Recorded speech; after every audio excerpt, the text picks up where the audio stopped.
आयुर्वेद सरस्वती भाग 103 आयुर्वेदाचं शाश्वतत्व स्वभाव संसिद्ध लक्षण वैद्य दिलीप गाडगीळ।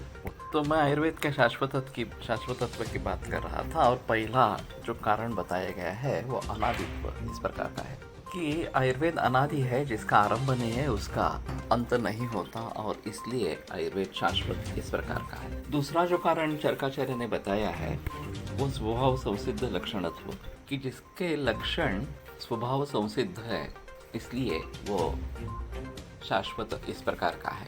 कुछ लक्षण ऐसे होते हैं कि जो स्वभावतः ही सिद्ध इस प्रकार के होते हैं और उनके आधार पर अगर हम शास्त्र की नींव रखते हैं तो निस्संशय वो शास्त्र भी स्वभाव संसिद्ध इस प्रकार का हो जाता है या शाश्वत इस प्रकार का हो जाता है। जैसे कि अग्नि उष्ण है, जल शीत है वगैरह वगैरह, इस प्रकार के जो मूल लक्षण इन महाभूतों के है, इसके बारे में कोई चैलेंज नहीं हो सकता, इसमें कोई परिवर्तन नहीं आ सकता।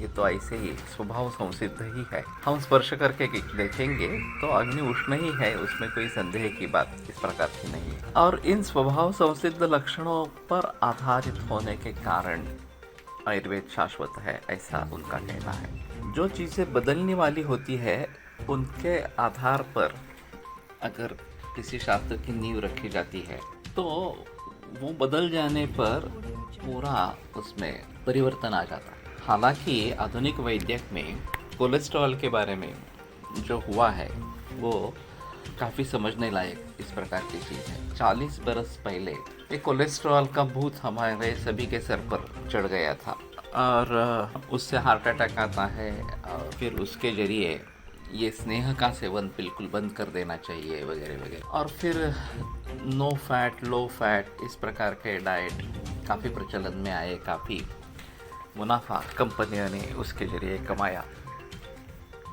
कोलेस्ट्रॉल को कम करने वाली दवाइयाँ काफ़ी मार्केट में आ गई।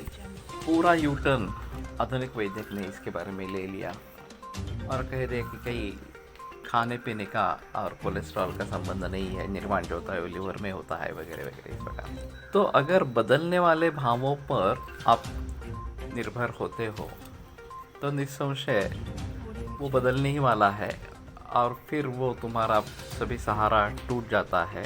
और जिस आधार पर नींव रखी गई शास्त्र की वही अगर अनस्टेबल इस प्रकार का हो जाए तो ये फिर मुसीबत वाली बात हो जाएगी। अभी डिस्ट्रक्शन ऑफ सेल इस प्रिंसिपल को लेकर एलोपैथी चल रही है, खास करके कैंसर के बारे में। अगले कुछ वर्षों में इसमें परिवर्तन आएगा। पहले रेडिकल सर्जरीज होती थी, फिर बाद में मॉडिफाइड रेडिकल सर्जरीज इस प्रकार की होने लगी। अब सर्जरी ज़्यादा नहीं करनी है, कम से कम करनी है, इस नतीजे पर एलोपैथी पहुंच गई है। और फिर बीच में ये रेडिएशन का सिलसिला शुरू हो गया, केमोथेरेपी का सिलसिला शुरू हो गया और इन सभी के बावजूद भी कैंसर बढ़ता ही जा रहा है। तो मूल रूप से उसे सोचने की ज़रूरत है कि क्या ये सही प्रिंसिपल है डिस्ट्रक्शन ऑफ सेल, क्योंकि ये कैंसर सेल का खात्मा करता है, उसके साथ नॉर्मल सेल का भी खात्मा करता है और इम्यूनिटी कम हो जाती है और कैंसर बार बार उभरता है। और हमारे यहाँ सूत्र है अहिंसा प्राणवर्धनानाम। इस प्रकार कैंसर सेल का नाश करके हम हिंसा करके प्राणवर्धन नहीं कर सकेंगे। शायद कैंसर मिट जाएगा लेकिन उसके साथ आदमी भी मिट जाएगा, तो ये मकसद है ही नहीं। तो इस प्रकार से जो बदलने वाले भाव है उनके ऊपर अगर हमारा शास्त्र निर्भर होगा तो वो टिकेगा नहीं। जो स्वभाव संसिद्ध लक्षण होंगे वही टिकेगा।